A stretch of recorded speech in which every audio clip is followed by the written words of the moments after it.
Today, Sentosa looks almost inevitable. Beaches, hotels, cable cars, and a theme park, all within sight of Singapore's city centre. But when the British military prepared to leave, this island faced a very different future. Some proposals imagined oil tanks and industry here instead. Singapore chose tourism. Then it spent the next 50 years rebuilding that choice. This is how a former military island became Sentosa, and why the version we know is already giving way to another one. Before the resorts, this was Pulau Blakang Mati. Its name appears on maps going back centuries, although its exact origin remains disputed. The island had villages and plantations. Later, the British fortified it to guard the harbour. Concrete batteries looked out to sea, while military roads and buildings reshaped the land behind them. Its position made it unusually valuable. The same stretch of waterfront could serve defence, heavy industry, or public leisure. Singapore was choosing between very different futures for one scarce piece of land. Then, Britain announced its withdrawal from Singapore. By 1967, the question was no longer how to defend the island. It was what the island should become. Oil and industrial uses promised economic value. Tourism offered something different, a public escape close to a growing city. Senior economic and planning advisors argued that this location should not be consumed by heavy industry. The decision would change more than the island. It would change how Singapore imagined leisure. A public naming contest introduced a new identity, Sentosa, commonly understood as peace and tranquility. In September 1972, the government established Sentosa Development Corporation and vested the island in it. That arrangement still answers a question many visitors get wrong.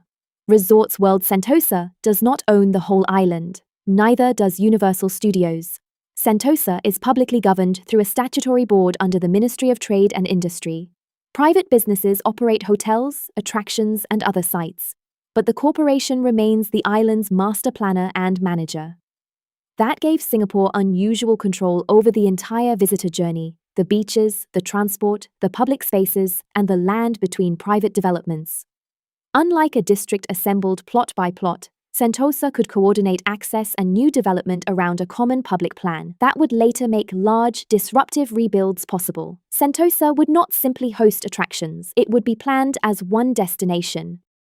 The first Sentosa was built around a simple promise: leave the city for a day without traveling far from it. Families arrived by ferry for beaches, lagoons, and open space. Fort Siloso became part of the island's public story rather than a closed military site. Photographs from this era show an ordinary kind of escape: picnics, swimming, and school outings. It was not yet an international resort. It was a new public amenity close to the city. Then the journey itself became an attraction. The cable car opened in 1974, carrying visitors above the harbour.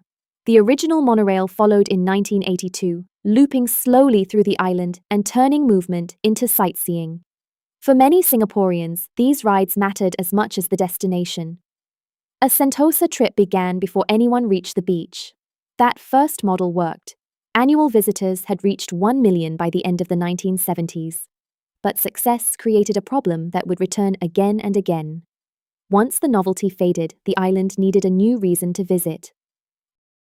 The Sentosa remembered by one generation is often unrecognizable to the next. In the 1990s, Underwater World and the giant Merlion became family landmarks. Later, Sentosa Cove, beach clubs, and adventure attractions changed the island again. These were not simply additions to a permanent collection. The island was learning to replace its own identity. An attraction could be beloved and still disappear when the visitor model moved on. New transport changed where crowds entered. New developments changed where they stayed and how long they remained. Sentosa never stayed finished. The island had discovered that public memory and commercial relevance do not always move at the same speed. Its real product was not one aquarium, statue, or ride. It was the promise that the island would keep offering a reason to return. By the early 2000s, refreshing individual attractions was no enough enough. Singapore wanted an anchor powerful enough to reshape the country's tourism market.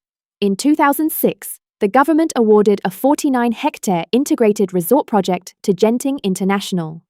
The public debate often focused on the casino, but the physical plan was larger: hotels, entertainment, and a major family attraction gathered into one destination. Sentosa was about to stop feeling like a collection of separate day trips. Construction began in 2007. 3 years later, Resorts World Sentosa opened in stages. The first hotels received guests in January. The casino followed in February, and Universal Studios Singapore opened to the public in March. The change was structural. Visitors could arrive, stay overnight, eat, shop, and move between major attractions without leaving the resort. Sentosa was no longer competing only for a weekend afternoon. It could hold an entire holiday. The island around it had to adjust.